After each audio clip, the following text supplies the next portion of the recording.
मरहबा collection mall, readymade कपड़ों का भरपूर खजाना। Jeans pant, T shirt, cargo pant, night pant, बच्चे और बच्चियों के लिए अच्छे खूबसूरत और उम्दा ड्रेस। पता याद रखे, साथ में समाजवादी पार्टी अपनी भूमिका निभाने के लिए पूरी तरह तैयार है और ऐसे उम्मीदवारों को मैदान में ला रही है जो पढ़ा लिखा हो, बाशऊर हो, तजुर्बेकार हो। और इस सिलसिले की दूसरी कड़ी, पहली कड़ी के तौर पर 8 उम्मीदवारों का इससे पहले डिक्लेयर पार्टी की तरफ से हो चुका था। आज दूसरी लिस्ट जारी हो रही है। इस लिस्ट में हम लोगों ने 6 उम्मीदवारों को नाम डिक्लेयर करना है। सबसे पहले वार्ड नंबर 7 से वहाँ के सिटिंग उम्मीदवार अब्दुल बाकी राशन वाले साहब वार्ड नंबर 7 से समाजवादी पार्टी के उम्मीदवार होंगे। उसके बाद वार्ड नंबर 7 से Mohammad Mustakim Mohammad Mustafa dignity ward number 7 से उम्मीदवारी करेंगे। वार्ड नंबर 7 में तीसरी जो लेडीज़ उम्मीदवार होगी साजिदा बानो शेख कलीम। मालेगांव शहर पार्लियामेंट्री बोर्ड ने उस वार्ड से साजिदा बानो शेख कलीम का नाम तय किया है। शेख करीम। चौथा नाम है रुखसाना नूर मोहम्मद। चौथा। इस तरीके से वार्ड नंबर 7 में 4 उम्मीदवार समाजवादी पार्टी के सिंबल पर रहेंगे।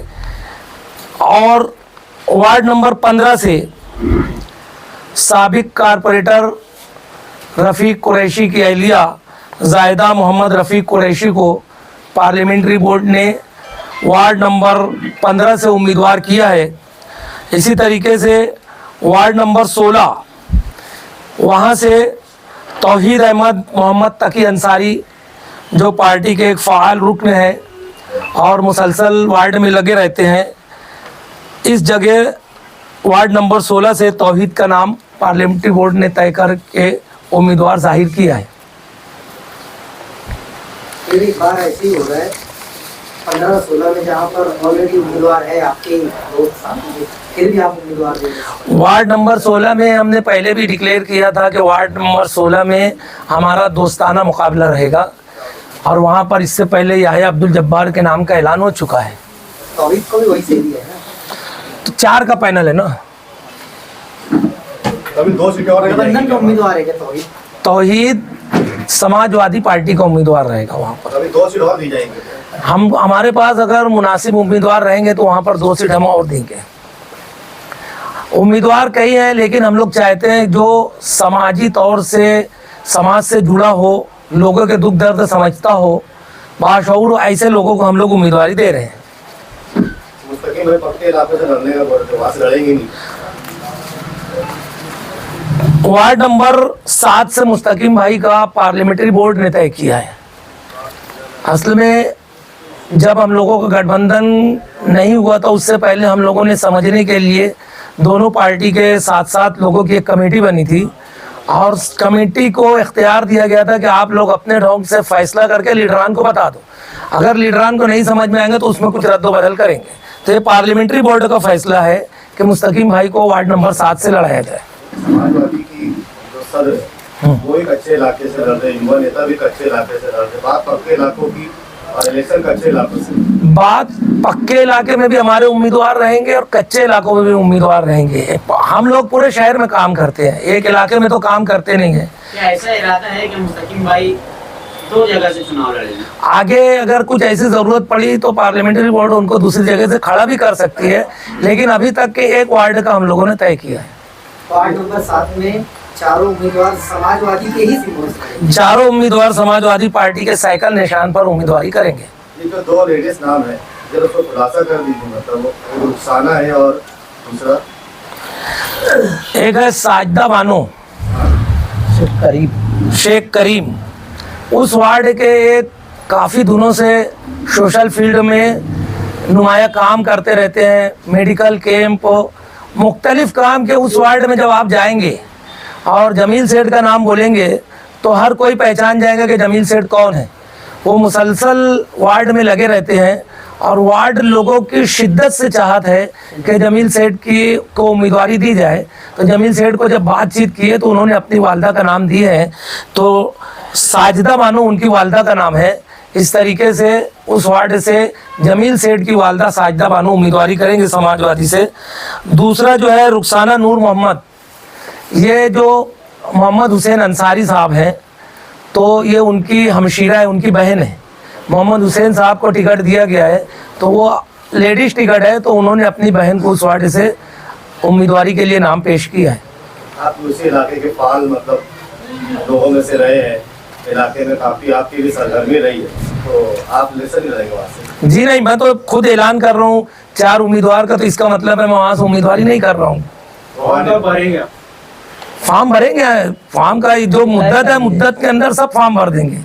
मुद्दत के बाद कोई फॉर्म नहीं भरेंगे, सब मुद्दत के अंदर भरेंगे। करीब करीब उम्मीदवार डिक्लेयर हो गए, अभी तक आपका मैनिफेस्टो वगैरह क्या कुछ? मैनिफेस्टो के बारे में जो हमारा कमेटी बनी है उसमें ऐसा मशवरा है कि पूरे शहर का जो 5 कॉमन मिनिमम प्रोग्राम हम लोग जाहिर कर चुके हैं, वो कॉमन मिनिमम प्रोग्राम कम से कम मुश्तरका प्रोग्राम वो तो रहेगा, मगर पूरे शहर का हम लोगों के सामने ऐसा है कि मैनिफेस्टो ना जारी करते हुए जिस इलाके की जो ज़रूरत है इलाका वाइज मैनिफेस्टो जारी किया जाए, लेकिन अभी इसके ऊपर कोई फैसला नहीं हुआ है।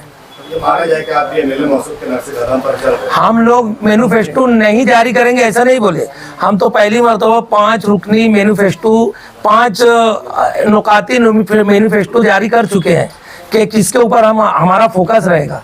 उसके बाद हर इलाके की अलग अलग तकालीफ है, प्रॉब्लम्स है, तो इलाके के हिसाब से हम लोग मैनिफेस्टो बनाने की कोशिश करेंगे, लेकिन इसका फैसला हमारे उसके अंदर होगा। और कहीं पर भी हम लोग शहरी क़यादत की नकल नहीं करेंगे और ना ही उनके नक्शे कदम पर चलेंगे। सेकुलर फ्रंट जो बना है वो एक ठोस मकसद लेके बना है और ठोस मकसद के साथ चलेगा। आप देख लीजिए, हम लोग अपना जो प्रोग्राम जो डिक्लेयर किए उसके ऊपर चल रहे हैं, और हम लोग तो नहीं चाहते उनके खिलाफ कुछ बोलना, लेकिन इतना मुफलिस शहरी की आदत इस कदर मुफलिस है कि उनके पास उम्मीदवार नहीं है। हम लोगों के पास जो टूट के जा रहे हैं उनको उम्मीदवारी दे रहे हैं, इसको बांझ लीडरशिप बोलते हैं। वार्ड नंबर 7 में फारूक कुरैशी हर वार्ड में बहुत सारे लोग, सुन लीजिए ना, हर वार्ड में उम्मीदवार काफ़ी लोग हैं जो टिकट मांगने वाले ख्वाहिशमंद हैं, और ये इस बात की अलामत है कि सेकुलर फ्रंट पब्लिक में रह के पब्लिक का काम करता है, और जब आदमी पब्लिक के काम करते हैं तो वहाँ पर बहुत सारे लोग काम करते हैं और बहुत सारे लोग उम्मीदवारी ख्वाहिशमंद होते हैं।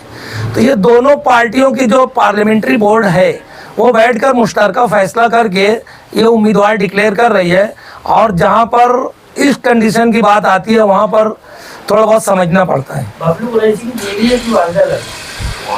बबलू कुरैशी की वालदा में बताया कि रफ़ीक कुरैशी साबिक कॉरपोरेटर की अहलिया।